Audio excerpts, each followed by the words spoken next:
Yeah,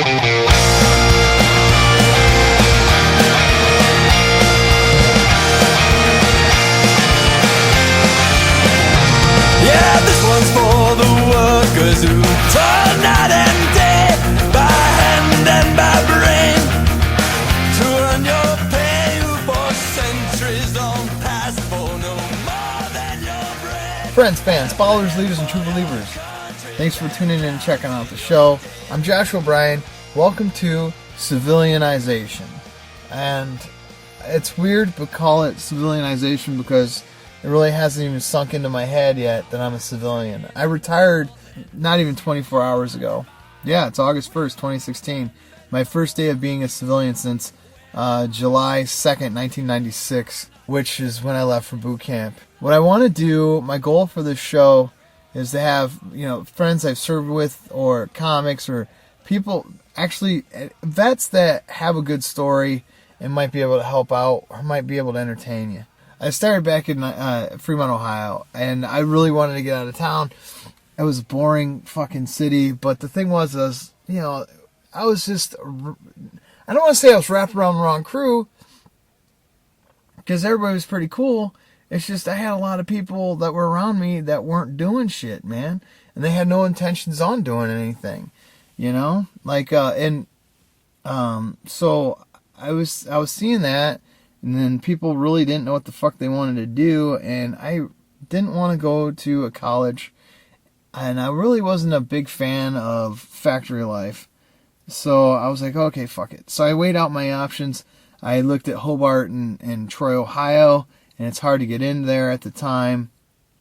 And there's a couple jobs I was looking at in Detroit, but I was still too young for those because I still had a year left of high school, and I was like, fuck it. I went and looked at all the branches of service. I was looking at Marine Corps, Army, Navy, and the Air Force. And I'm like, you know what? The Navy had the best welding schools. My cousin Tony Plew, he was a hull maintenance technician. I'm like, fuck yeah, dude. It's a turd herder. Yeah, it's a great job. Well, it's basically a plumber, and people are always going to shit. So no matter what, there's always going to be a job for a plumber in this world. So I was thinking, why not?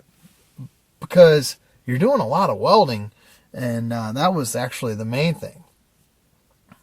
And I talk to a recruiter. Recruiter's like, yeah, you got the job, no problem. We're going to get you this job, blah, blah, blah. So I go up to Cleveland, and lo and behold, no, I can't do this fucking job. The reason being is because it's full, and I was heartbroken. So I was pissed. I was like, dude, to my recruiter, like, dude, what the fuck, man?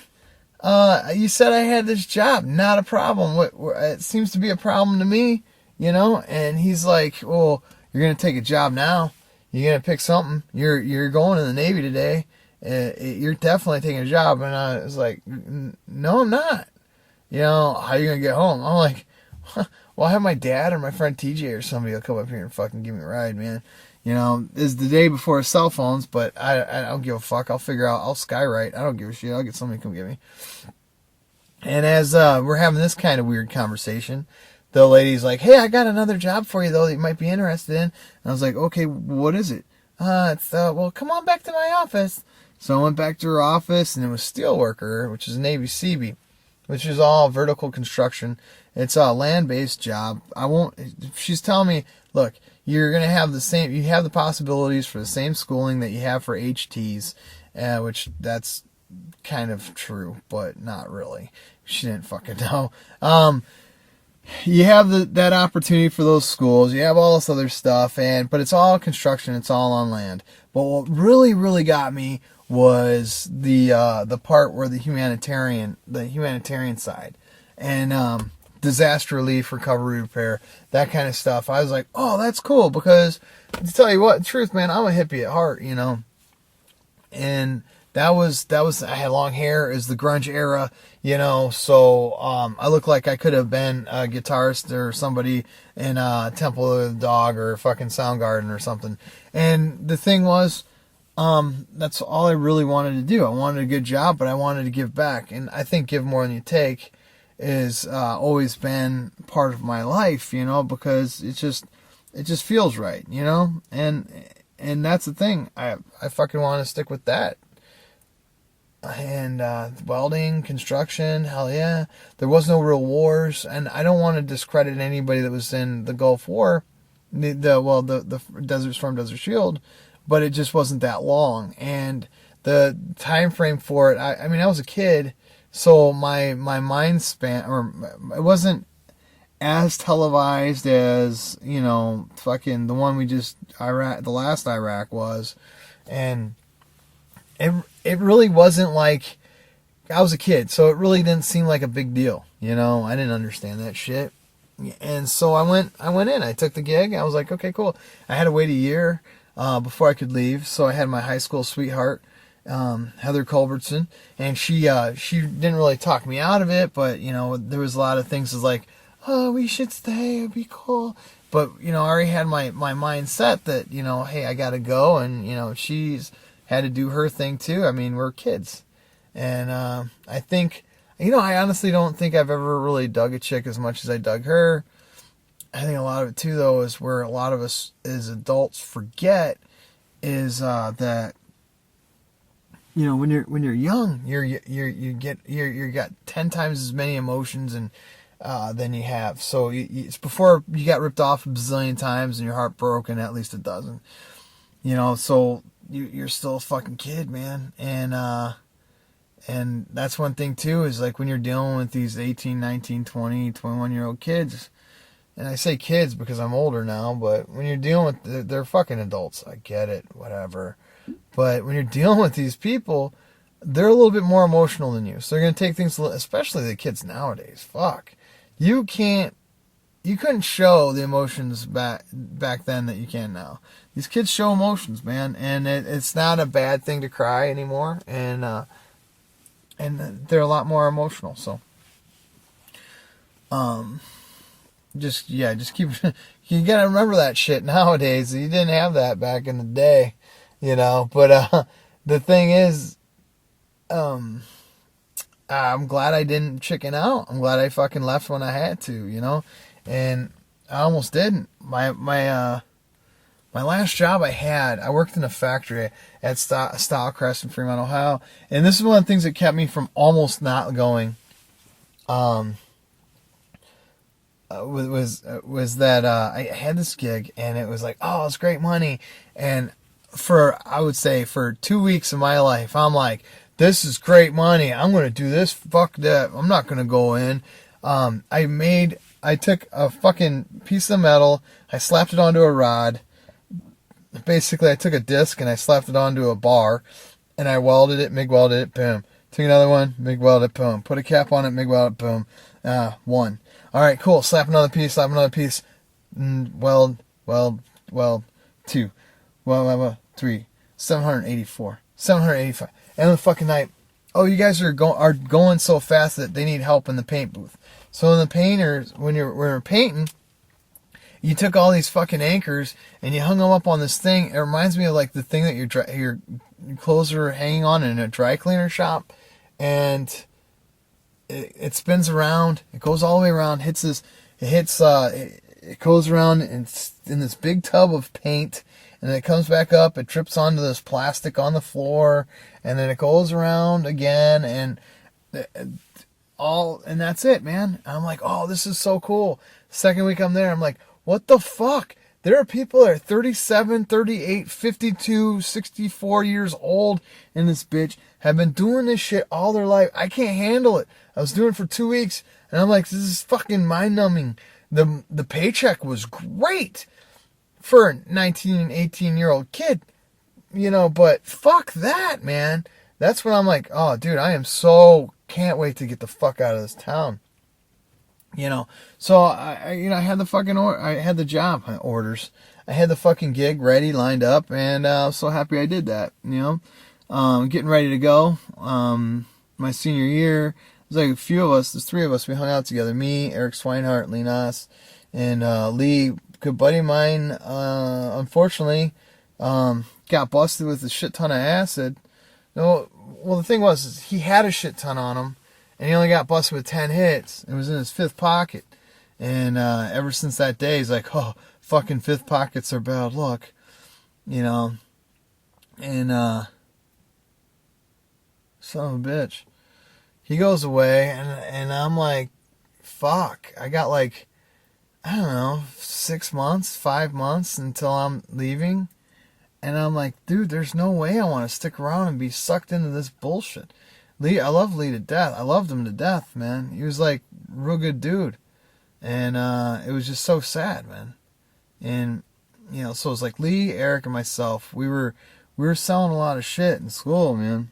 And I saw him get. I didn't see him get busted, but I did get called down to the office, and I hid my acid underneath a fucking garbage can in the shitter, and I didn't go back to get it. I was like, fuck it, you know what I mean?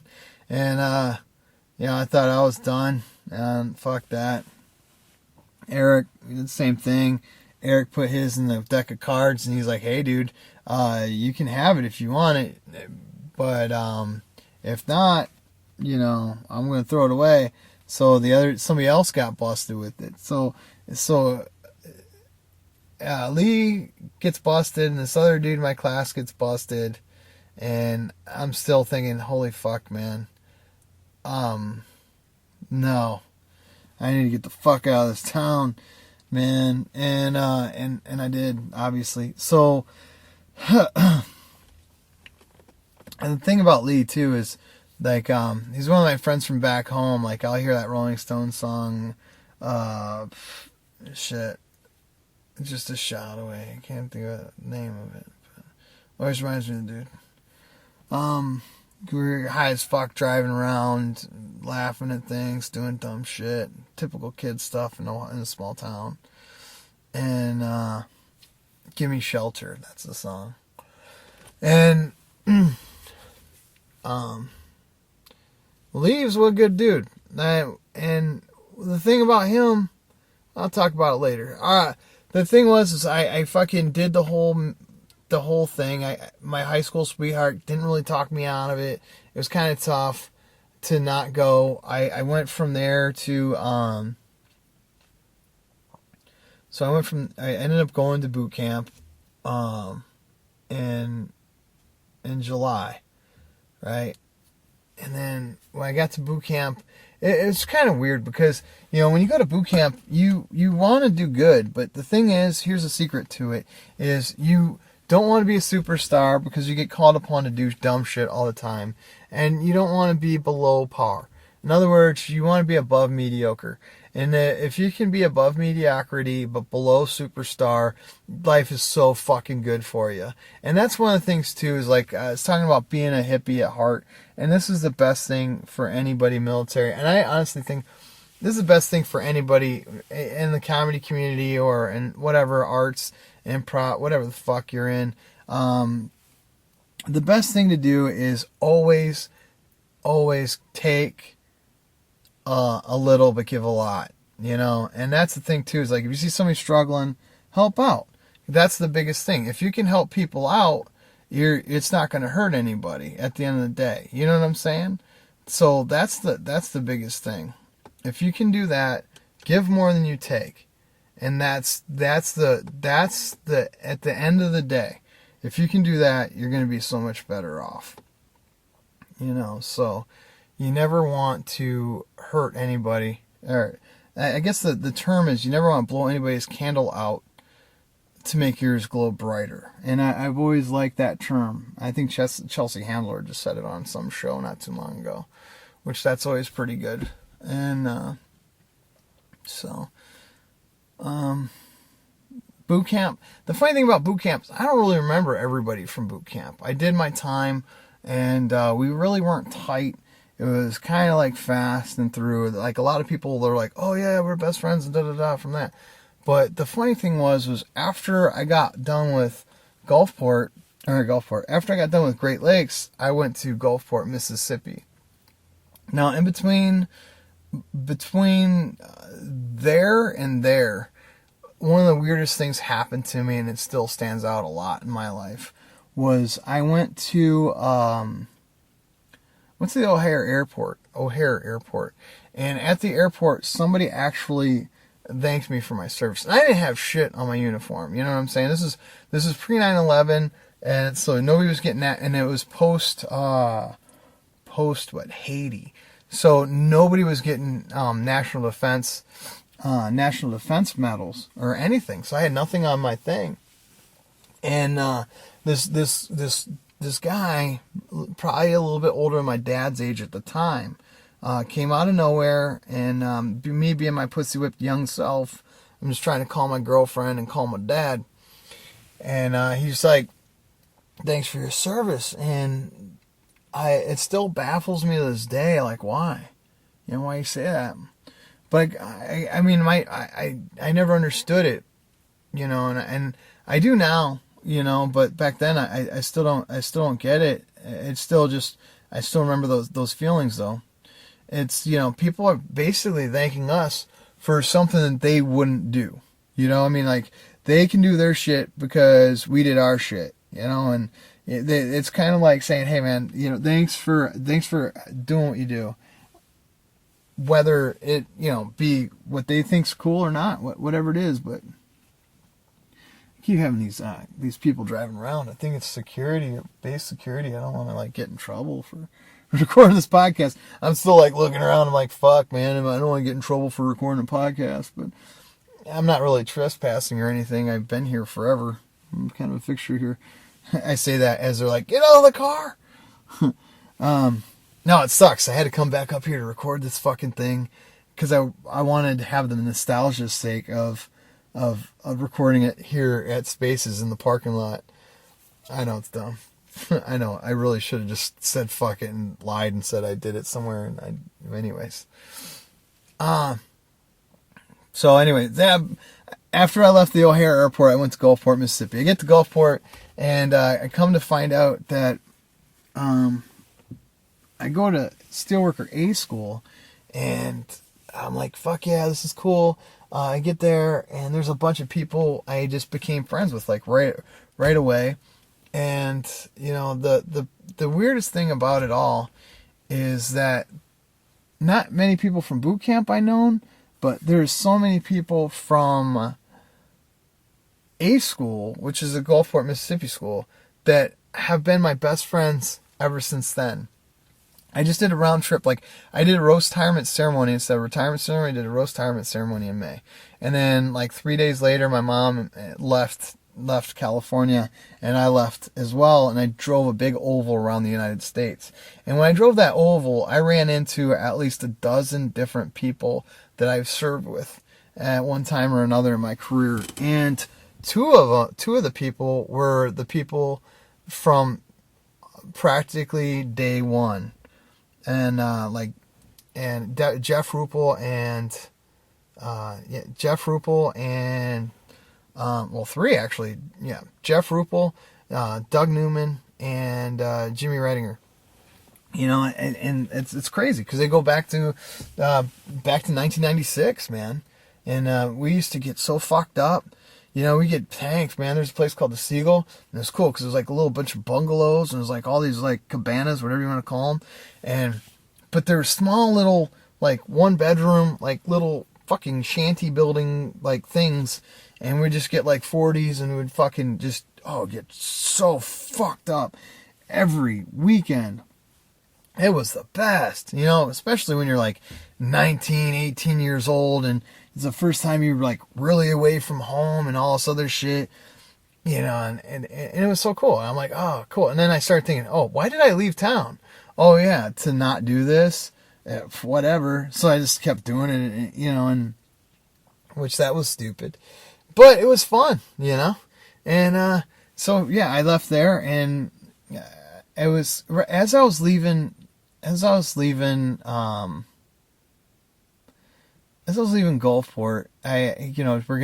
we go home for Christmas and New Year's, and we're supposed to check in to California. They're like, hey, oh yeah. I was like, could I fly in and out of New Orleans? They said, yeah, no problem. And there's this dude in my class who was in the welding class, and we didn't like each other all that much. I think he's the only dude, Jimmy Redinger, he's the only dude that ever told me, Josh, I really don't like you. Oh, no, he didn't say Josh. Oh, Brian, I really don't like you. And I was like, oh, I don't like you either. You're a dick. And we really didn't like each other all that much, obviously. So, with that being said, he and I left, and we're both planning on coming back through, what do you call it? We both plan on coming through New Orleans to go to Port Hueneme, California. Well, this is the cool thing about the military, is that even though you fucking hate each other or don't like each other, when it comes down to the crunch time, it doesn't matter. You become best friends instantly, or you'll at least jive until the mission's complete. And that's kind of how it happened. Like, I really didn't like Jimmy. Jimmy really didn't like me. But the thing is we got stuck in Gulfport. We got stuck in New Orleans, and the Greyhound we're gonna take from New Orleans to Gulfport was down because they fucked up. When we were both on leave, they let us know that we had to fly out of Gulfport and we couldn't fly out of New Orleans. It's like, motherfucker. So we reluctantly called each other and coordinated and meeting up with each other in New Orleans, and we're gonna take a Greyhound right away and we're gonna be fine. No, fuck that. We got stuck, and we got a room, and we fucking basically two dudes that hated each other. It was like a slumber party. And we talked about family and, back home people, and, and come to find out, me and the guy really didn't grow up all that different, and some people would call me a fucking skater freak, and some people would call him a pretty boy, and that's kind of like the mentalities we both had. But we really both had the same kind of background, blue collar, smaller town, and Pennsylvania, Ohio, whatever, and that was cool as fuck. And from that day on, that guy that I fucking couldn't stand, he became one of my best friends ever. Like, later on, fast forward to when I left recruiting, he let me stay at his house for about a week, because I was trying to find a house in California when I was left Ohio. And then also, during that round trip, he's like, Josh, you got to stay at my house. I'm not going to let you just roll through. And we hung out, and I swear, man, people like that, it's just so cool that the military turns people that don't like each other, I really don't like you, O'Brien, to brothers, and you can't get that anywhere else, man. The closest I've seen anything like that was in stand-up comedy. You get a lot of people, and Argus Hamilton calls it best. He says, you guys are in the same class. In other words, like, he calls it classes. So, like, if you grind those open mics together all the time, and, there's a group of people, a lot of times they gel and they succeed around the same time. I don't know if it's just like percolating and coffee comes to the top or whatever, but that's kind of it, and so that's kind of where I see a lot of comics that gel pretty cool. Like, I'm sure fraternity life is probably like that too, like, I don't know, lambda, I don't know, I never did that shit. And anyways, get out here, there's a group of us, we all come to California, we get to battalions. I go to Naval Mobile Construction Battalion 5. A lot of us came to 5, a couple went to 3, 40, and 4. 5 happened to be deployed at the time. So we got here, had a week to go from our dungarees, the old fucking jeans looking, bell-bottom jeans uniform, to we go from dungarees to get our greens, which are the old woodland camis. We got those, hung out, partied, did some cool shit. First time I was ever in California, so I went fucking apeshit crazy, and it was cool. I thought it was awesome too, because like I'm a big Doors fan, big rock fan, so I had a chance to go down to the Whiskey A Go Go, and I got kicked out for underage drinking. And still to this day, I think it was like the coolest thing ever. Like, everybody's like, oh, it's fucked up, man. Sorry, dude, but we're not leaving like right now. And I'm like, I'm cool. Not a problem with me. I just walked up and down Sunset. I was so happy. Little did I know that the comedy store would be my home away from home eventually.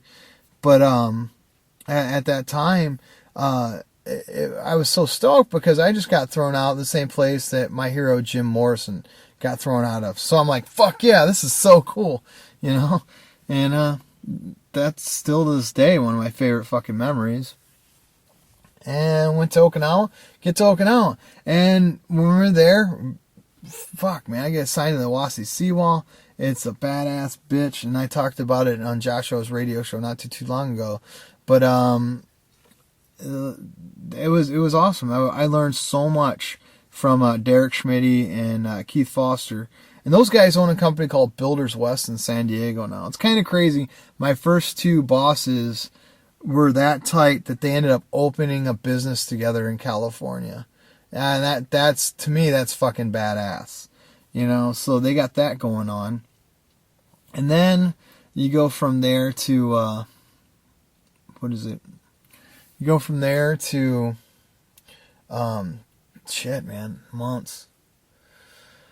Man, I really got to get going. I got to get down to the Comedy Store. Speaking of which, I shouldn't have driven all the way up here in this much short of a time. Oh, fuck. All right, so we're going to continue a little bit of this story some other time. I'll talk about this real quick, though. Okinawa, man. I wanted to get away from Dodge, and I wanted to get out of town. And, you know, it was fun. It was good times. And I went to Okinawa, and I continued to do the same shit. I did. The whole reason why I wanted to get out of town. I didn't want to be caught up in the whole party thing. Well, guess what? I sure as fuck did. And I tell you what, I had a lot of fun. And if I could have gone back, I would have done the same thing all over again. I got into some trouble, but the reason why it's good, and one of the things that I miss about back then and now, is that when you're young and you do stupid drunk shit, back then it was kind of a slap on the wrist, you know, because back then it didn't hinder your career. Now everything gets written up, everything gets annotated, everything gets added up, nothing goes away. There's a paper trail for everything. And I think that people that had mistakes when they were younger in their career, they learn from them and they can pass it on to the next guy and be like, look, man, I made the same kind of mistakes, and they're the best kind of people to guide other people. It's fucked up because I seen somebody get thrown out of the Navy for shoplifting. Now, a good buddy of mine got busted for shoplifting cigarettes, you know, when he was non-petty officer, when he was really new, and he's fucking running shit. And the cool thing is, I guarantee you that he's happy. I mean, it probably sucked that it happened, but he's happy that it happened because he understands what it's like to be on restriction, which is basically kind of like minimum security jail in the military. You know, so, and the thing is it's in his past, and he gets it and he understands it, and, you know, everybody does mistakes. Nowadays, those mistakes are held against you forever. And you're a kid, you know. A lot of these people, they fucking make these mistakes when they're a junior officer or something like that. They go away. But I understand. Here's the kicker. We didn't have the 4-year buffer period of school to party and get all that shit knocked out of your fucking system before you go in the military. People are still trying to get away from that and still trying to bust that mold off. And there's no excuse. I mean, granted, you know, you're an adult, you make your bed, you fucking lie in it. But sometimes you just gotta, like, remember that these guys, man, make mistakes, especially when you're young, you know. And then it's too bad. It's a slippery fucking slope, man. You know, you, one way or the other, you know, it can come back to bite you in the ass. And a lot of people are afraid to stick up for their troops. They're more afraid of, okay, well, this might bite me in the ass, versus fuck it, let's help this guy out. But it's weird, it's sad, and this is something else, that whole can of worms I could talk about for fucking 2 days. And instead of doing that, I'll just say, you know what? For the people that are still serving, man, thank you so much. I can't thank you enough. And I'm actually like really trying to battle tears thinking about it. I can't thank anybody enough for how good of a career I had. To all that I followed, thanks for making me a better leader, man. And to all that I've led, thanks for making me a better person. And it was the best, man. And fuck, you know, I did it my way. I did a lot of dumb shit, and I paid a lot of dues for my own actions. But I'll tell you what, I wouldn't change a fucking thing. And you know, hey, shout out, Mr. Powell. I wanted to do this podcast a long time ago, man, but I didn't want to do anything else. I didn't want to do anything until after the day I retired. I was too paranoid about somebody being offended by something fucking dumb. It's a long story. I'll tell you somewhere else. Guys, I'll tell you all somewhere else. It's at a different place, a different time. But yeah, shit got weird right before I retired. And I just took a hiatus from the day I left in Okinawa to now. Hey everybody, much love, many thanks. And hey, one more thing before I go. If you shoot me a self-addressed stamped envelope, or inbox me, and I will mail you stickers. All right, just fucking inbox me. You want stickers? I'll mail you a couple stickers. Fuck it. I don't want a self-address. You at Josh96 O'Brien, Obrien, or find me on Facebook. Josh O'Brien's my name, obviously. Yeah, dude, fucking hit me up. And damn, we're going over the half-hour mark. All right, much love, many thanks. You guys are fucking awesome. And fuck yeah. I think that's what I'll say from now on. Yeah, that's it. Fuck yeah. No. To those, how do I say that? To those I've followed, thanks for making me a better leader. For those I've led, thanks for making me a better person. Much love, many thanks. Keep your chin up.